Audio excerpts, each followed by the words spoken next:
Добрый вечер. Это новости на нашем канале. В студии Влад Давыдов. Смотрите в выпуске. Вакцинация продолжается. В Якутии поступила партия из 30 тысяч доз вакцины против коронавируса.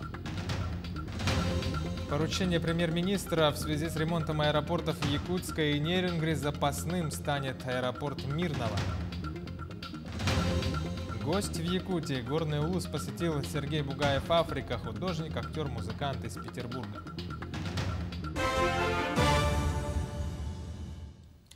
Сотрудниками Управления ФСБ России по Якутии совместно с Северо-Восточным линейным управлением МВД России на транспорте в ходе проведения оперативно-розыскных мероприятий установлено, что один из руководителей подразделения компании «Аэропорт Якутск», ответственный за авиационную безопасность, совершил коррупционное преступление.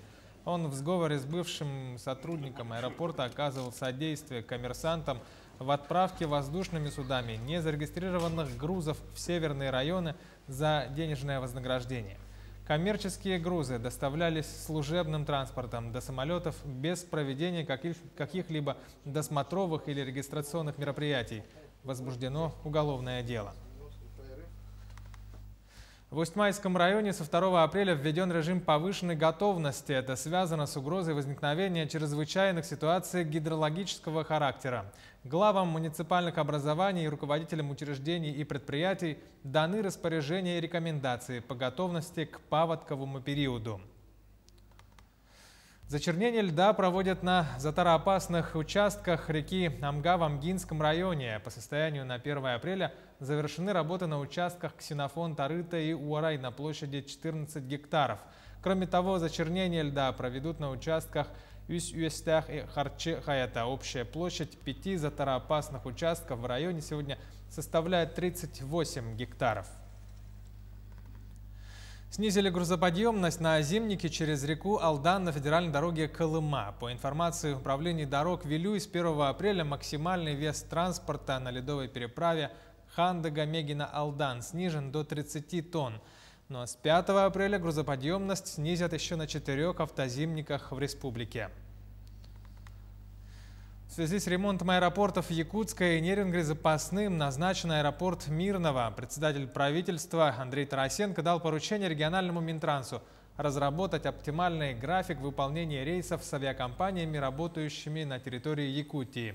Помимо этого, премьер обсудил с руководителями аэропортов постановочные вопросы, которые нужно ставить перед федеральным центром. Особое внимание было уделено вопросу о необходимости увеличения субсидий из федерального бюджета аэропортам республики. К другим темам: на территории республики за прошедшие сутки выявили 25 новых случаев коронавирусной инфекции. Об этом сообщила замруководителя оперативного штаба региона Ольга Балабкина в ходе брифинга. Из них в Якутске зарегистрировали 15 случаев, по 2 в Чурапчинском и Мирнинском районах.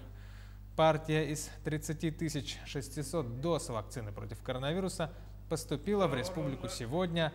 Первый компонент прививки от COVID-19 получили за все время 59 097 якутян.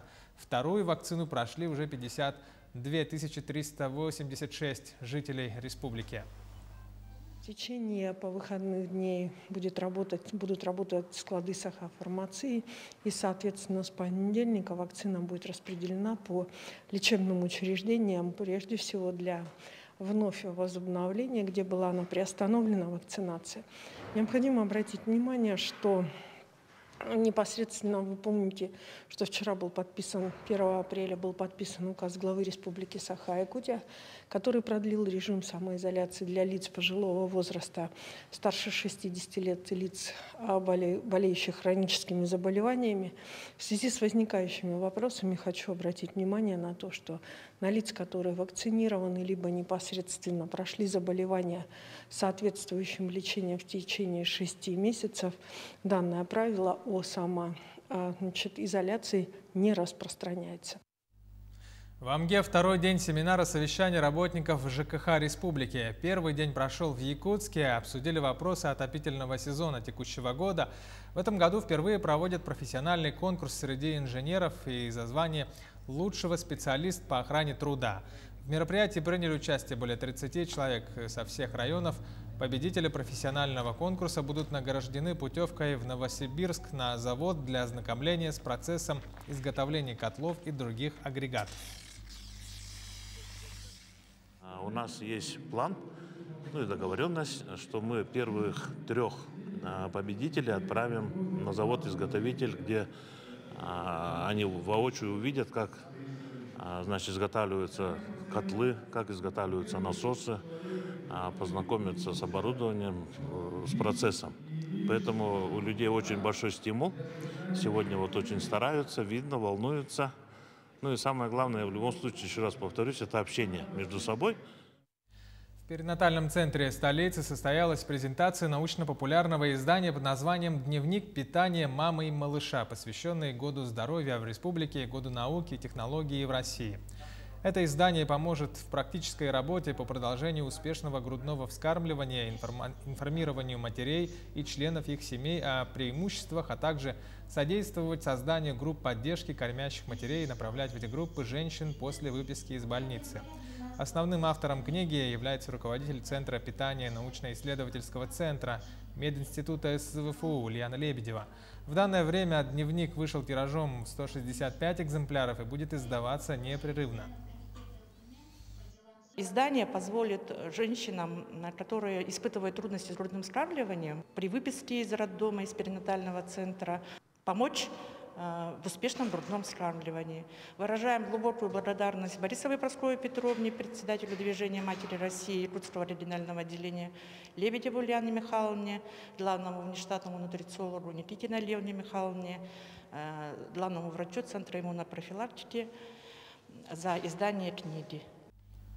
Чтобы избежать затопления на детской площадке реабилитационного центра для детей в Алекминске традиционно несут снежную вахту работники одной из организаций. Наш корреспондент Елена Фаст в канун Дня гражданского активиста пообщалась с неравнодушными людьми. По-настоящему доброй стала традиция уборки снега на территории реабилитационного центра для ребятишек. С 2016 года организация «Газпром Трансгаз Томск» взяла на себя эту заботу. С тех пор проблем с уборкой и вывозом в центре не знали. Мы очень рады ежегодно встречать ребят таких крупных, таких сильных, которые помогают нам, нашим деткам, очищать детскую площадку от снега. В этом году снега очень много.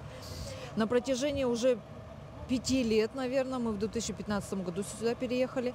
Ежегодно весной встречаем помощников наших, которые нам так помогают здорово освобождаться от снега.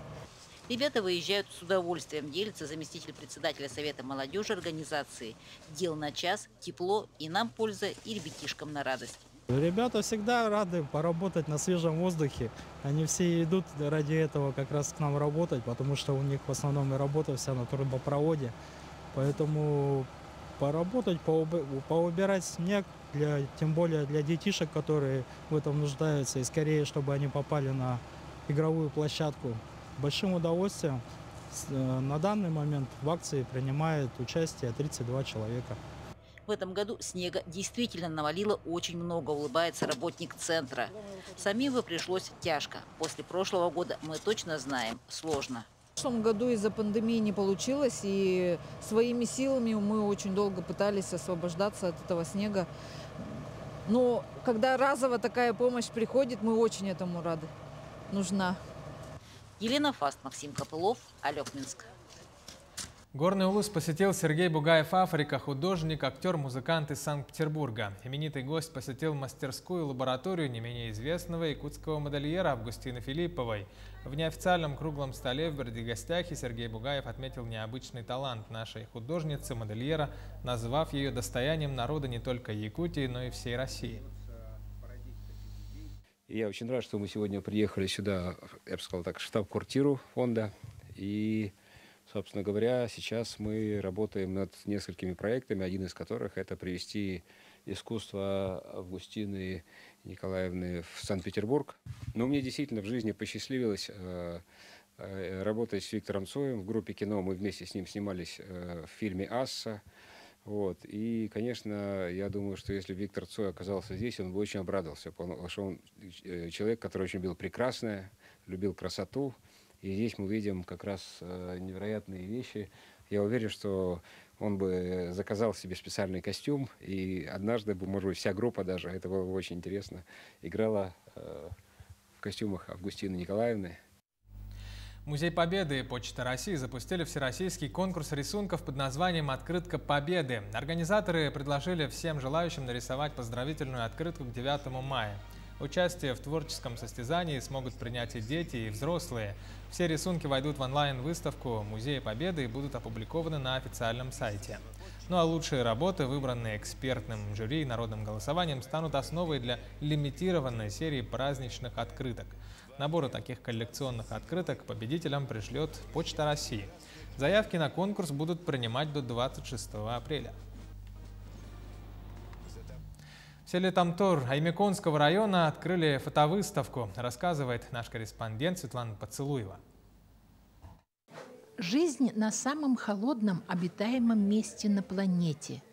Под таким названием состоялась выставка фоторабот аймеконцев Спиридона Слепцова, он, к сожалению, не смог присутствовать лично, и Семена Сивцева. Мгновения, увиденные и запечатленные авторами, неповторимы.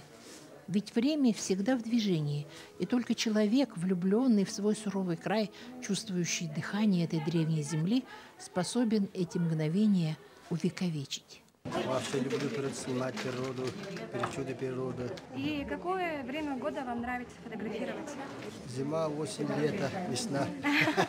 Все вместе, да? Гости выставки с удовольствием делились впечатлениями. Эти кадры очень живые, очень уникальные, совсем друг друга не похожи и притягивают. У них дух совсем другой.